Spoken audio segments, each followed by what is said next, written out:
Hello everyone, আসসালামু আলাইকুম। কেমন আছেন আপনারা? আমি মোটেই ভালো নাই। আজকে খুবই আমি অসুস্থ।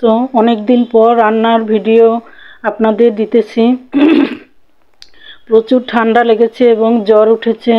তারপরও রান্না তো করাই লাগবে, তাই রান্না করতে চলে আসলাম এবং ভিডিও তৈরি করা লাগবে আমাদের, যেহেতু আমি ফেসবুকের একজন সদস্য এবং কন্টেন্ট ক্রিয়েটার। ভিডিও বানানো একান্তই আমার জরুরি এবং প্রতিদিনই আমাদের ভিডিও আপলোড করা একান্তই জরুরি। আমার যতই শরীর খারাপ হোক, অসুস্থ থাকি আর যতই সমস্যার ভিতরে থাকি, ফেসবুক এগুলি আমাদের কখনো দেখবে না। আমরা যদি আবেদনও করি যে আজকে অসুস্থ, ভিডিও বানানো আমার পক্ষে সম্ভব না, কোনো দিনও আমাদের এই আবেদনগুলো ফেসবুক মঞ্জুর করবে না এবং আমাদের জন্য স্যাক্রিফাইসও করবে না, কোনো কনসিডার নাই। তাই কষ্ট করে হলেও ভিডিও তৈরি করে নিলাম এবং আপনাদের সাথেও আজকে রেগুলার রান্নাটা আমি শেয়ার করতেছি।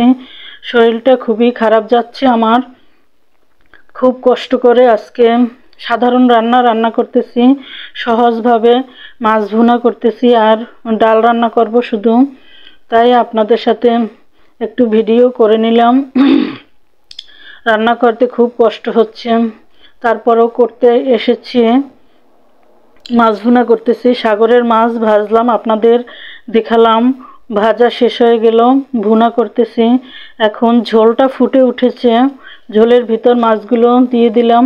সাগরের মাছ যেহেতু অল্প উপকরণেই রান্না করি, শুধু পেঁয়াজ হলুদ মরিচ দিয়েই করি, অন্য কোনো মশলা দেই না, তাহলে সাগরের মাছ খেতে ভালো লাগে না।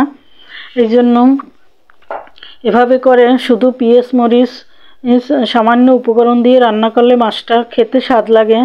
এভাবে করেই আমি সাগরের মাছগুলি ভুনা করি।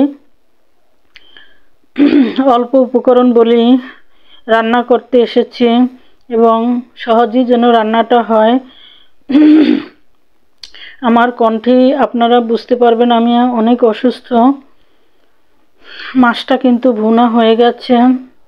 এখন আবার ডাল রান্না করতেছি, যে টমেটো দিয়ে পাতলা ডাল রান্না করব। আজকের খাবারের মেনুতে এই সাধারণ খাবারই আমরা আজকে খাবো। আমি সবসময়ই শাকসবজি তরিতরকারি মাছ মাংস যাই রান্না করি, সবজি রান্নাই করি, যেহেতু আমি ভাতের চেয়ে সবজিটাই খাই বেশি। শাকসবজিটা কিন্তু আমার শরীরটা খারাপ লাগছে বলে শাকসবজি কোটা আমার পক্ষে কোনো মতেই সম্ভব হচ্ছে না, তাই নর্মাল রান্না আজকে করলাম। বন্ধুরা দেখতে পাচ্ছেন আমার রান্নাগুলি আজকে কেমন হলো, আমাকে অবশ্য করে জানাবেন। আমার জন্য দোয়া করবেন, আমি যেন তাড়াতাড়ি সুস্থ হয়ে যাই এবং